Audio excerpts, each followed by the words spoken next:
akan membahas mengenai kepuasan kerja atau job satisfaction. Pernah mendengar istilah ini? Kita lihat ya, apa itu job satisfaction. Jadi, job satisfaction atau kepuasan kerja adalah merupakan sikap umum sebagai hasil dari sikap khusus terhadap pekerjaan, penyesuaian diri, dan hubungan sosial individu di luar pekerjaannya. Jadi, kumpulan dari sikap-sikap khusus ini akan menyimpulkan atau mengantarkan seorang individu pada rasa kepuasan terhadap pekerjaannya. Kita lihat sekarang hal-hal yang berkaitan dengan kepuasan kerja. Nah, yang pertama yang berkaitan dengan kepuasan kerja adalah seberapa jauh pekerjaan dapat memenuhi dan memuaskan kebutuhan karyawannya. Misalnya, apakah dari pekerjaan itu dia dapat terpenuhi kebutuhan finansialnya, atau apakah dari pekerjaan itu kebutuhan sosialnya bisa terpenuhi, atau juga kebutuhan emosionalnya bisa terpenuhi. Nah, itu harus dicek.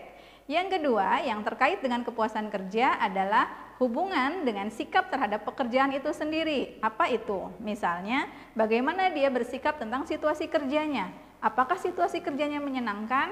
Apakah hubungan di antara karyawan menyenangkan? Apakah pekerjaannya itu sendiri membuat dia senang? Lalu yang selanjutnya adalah kerjasama antar karyawan.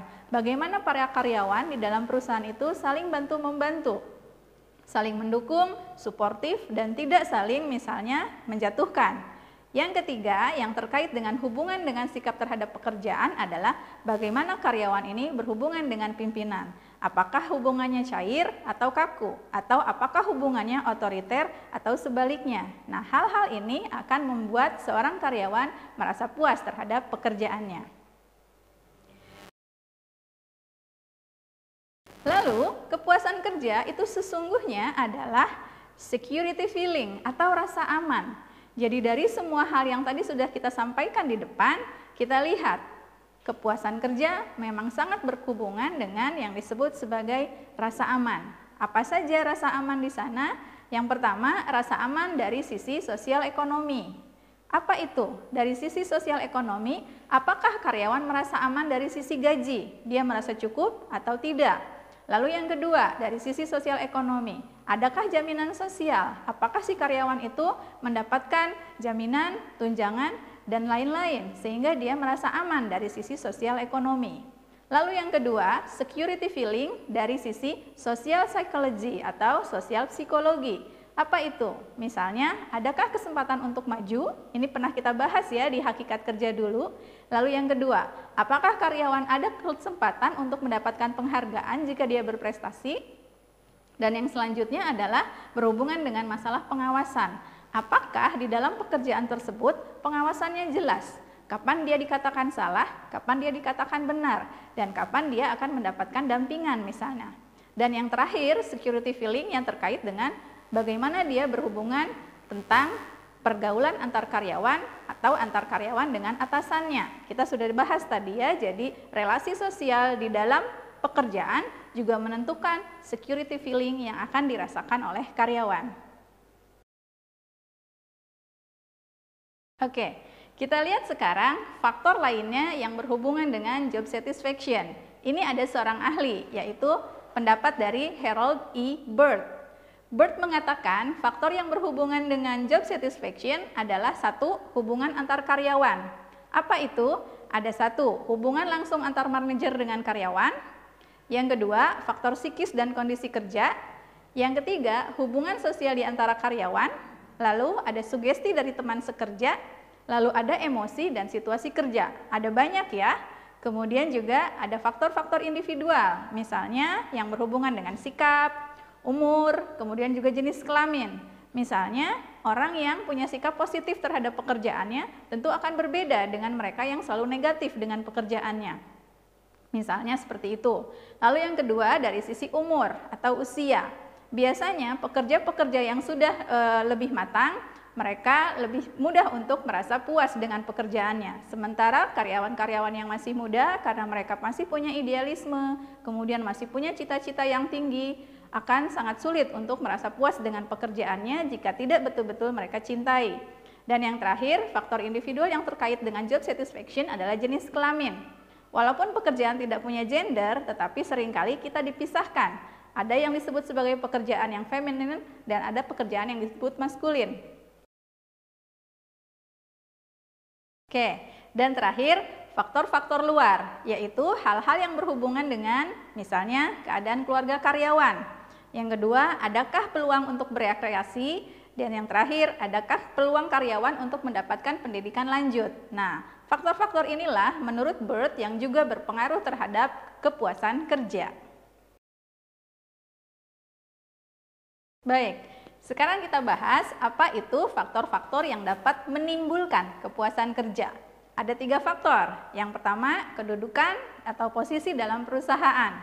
Makin tinggi kedudukan atau makin tinggi posisi seseorang dalam perusahaan, biasanya dia akan semakin puas dengan pekerjaannya. Yang kedua adalah pangkat dan jabatan. Ya, kita tahu bahwa dalam pekerjaan itu ada level-levelnya. Ada yang level di bawah, menengah, dan level di atas. Pangkat dan jabatan ini makin tinggi pangkatnya, makin tinggi jabatannya, orang akan semakin puas juga dengan pekerjaannya. Yang terakhir adalah masalah umur atau yang terkait dengan usia. Seseorang yang memulai pekerjaannya dari muda, kemudian dia bertahan di sana sampai dia menjadi lebih tua, akhirnya dia akan merasa puas dengan pekerjaan yang dia miliki. Nah, selain tentang kepuasan kerja, di dalam materi ini kita juga bicara tentang kegairahan kerja, atau ini seringkali disebut sebagai passion. Pasti teman-teman pernah dengar kan kata passion. Nah, kegairahan kerja ini terdiri dari perasaan tenang juga semangat. Jadi, ketenangan dan gairah orang untuk bekerja itu dipengaruhi oleh 2 faktor. Yang pertama, internal. Apa itu? Faktor kepribadian, kemudian kehidupan emosional orang itu sendiri. Kita tahu ya, beberapa kepribadian mungkin akan sangat cocok mengerjakan pekerjaan tertentu, dan kepribadian yang lainnya lebih cocok mengerjakan pekerjaan yang lain. Misalnya, orang yang punya kepribadian pemalu, tentu dia akan lebih cocok dipekerjakan di bagian-bagian yang tidak perlu banyak bertemu dengan orang lain. Tetapi sebaliknya, mereka yang punya kepribadian misalnya ceria, senang bergaul, dia akan lebih tepat untuk ditempatkan di pekerjaan-pekerjaan yang memungkinkan dia untuk bertemu dengan banyak orang. Lalu faktor kedua yang berhubungan dengan ketenangan dan kegairahan kerja adalah faktor eksternal. Apa itu? Ada faktor lingkungan rumah, kemudian kehidupan keluarga, juga faktor lingkungan kerja. Jadi, lingkungan kerja yang apresiatif mendukung pekerjaan seseorang, maka dia akan semangat dan bergairah untuk bekerja. Kemudian, orang-orang yang dalam kehidupan keluarganya harmonis, tidak ada masalah, tentu dia juga akan semangat dalam bekerja. Dan terakhir, faktor lingkungan kerja. Bagaimana relasi di antara para karyawan? Apakah saling suportif atau justru sikut-menyikut misalnya? Nah, itu juga akan berpengaruh. Jadi, untuk dapat merasakan kegairahan kerja, untuk dapat merasakan ketenangan kerja, caranya adalah pekerjaan dan jabatan itu harus sesuai dengan minat dan kemampuan kita. Oke, ini adalah bahasan yang terakhir tentang keamanan dan kecelakaan kerja. Kita bahas satu-satu. Kita mulai dengan keamanan kerja ya. Bagaimana seorang karyawan merasa aman dalam pekerjaannya? Syaratnya ada 2. 1, suasana pekerjaan harus dirasakan tanpa adanya ancaman. Misalnya apa? Tidak ada kemungkinan seorang karyawan dipecat semena-mena tanpa adanya alasan yang jelas. Nah, itu akan membuat dia merasa aman. Kemudian yang kedua adalah karyawan harus tahu apa saja yang dia ketahui tentang perusahaannya. Misalnya, perusahaan harus menyampaikan kepada karyawannya pengetahuan mengenai apa yang diharapkan perusahaan kepada karyawan. Yang kedua, seorang karyawan juga harus mengetahui mengenai kebijakan umum perusahaan atau policy. Yang ketiga, karyawan juga perlu mengetahui prosedur dan aturan yang berlaku di dalam perusahaan. Kita sudah bahas ini di tata tertib dan SOP ya, di materi sebelumnya. Dan yang terakhir, pengetahuan tentang penilaian hasil kerja. Efektif feedback system. Jadi semakin karyawan paham bagaimana dia dinilai dan berapa nilainya, lalu apa saja yang kurang dari dirinya dan perusahaan memberi feedback, itu juga akan membuat seorang karyawan merasa aman. Oke, nah yang terakhir kita bahas mengenai kecelakaan kerja. Ada beberapa teori dalam kecelakaan kerja. Ya, kita lihat dulu satu persatu. Yang pertama, teori 3 faktor. Menurut teori ini, kecelakaan kerja bisa terjadi jika 1. Peralatan teknis, misalnya pekerjaan-pekerjaan yang membutuhkan peralatan yang banyak. Kalau peralatannya tidak aman, itu bisa mengakibatkan kecelakaan kerja. Yang kedua, lingkungan kerja. Ada beberapa pekerjaan yang memang lingkungannya sangat tidak kondusif atau beresiko tinggi. Nah, lingkungan pekerjaan yang seperti ini akan meningkatkan resiko terjadinya kecelakaan kerja. Dan yang terakhir, pekerjaan itu sendiri. Kita lihat ada beberapa pekerjaan yang memang sangat tinggi kecelakaannya. Misalnya apa? Pemasang listrik, seperti itu ya, atau pengendara kendaraan. Nah, itu juga beresiko terhadap terjadinya kecelakaan kerja. Teori yang kedua adalah teori domino. Kalau menurut teori domino, kecelakaan kerja itu bisa terjadi berdasarkan 1. Asal-usul atau kepribadian dari orangnya.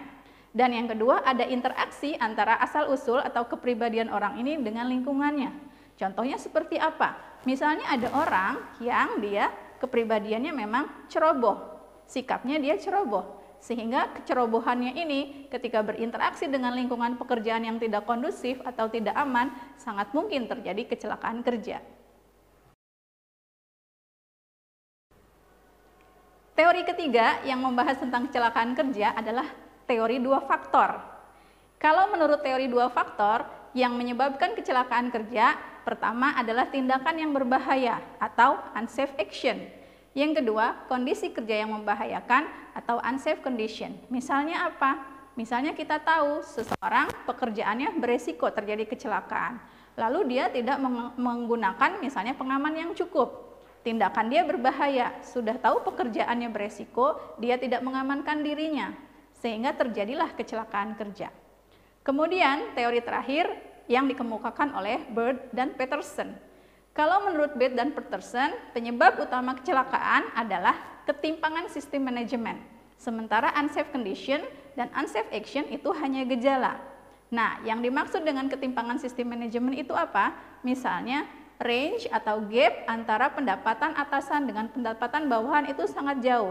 Sehingga misalnya bawahannya merasa iri, tidak aman, dan dia bisa menyebabkan terjadinya kecelakaan di dalam perusahaan. Oke teman-teman, kita sudah bahas semua materi pada kali ini. Nah, sebelum saya tutup, saya ingin sampaikan satu quotes yang bagus sekali supaya kita selalu bersemangat menjadi karyawan yang profesional.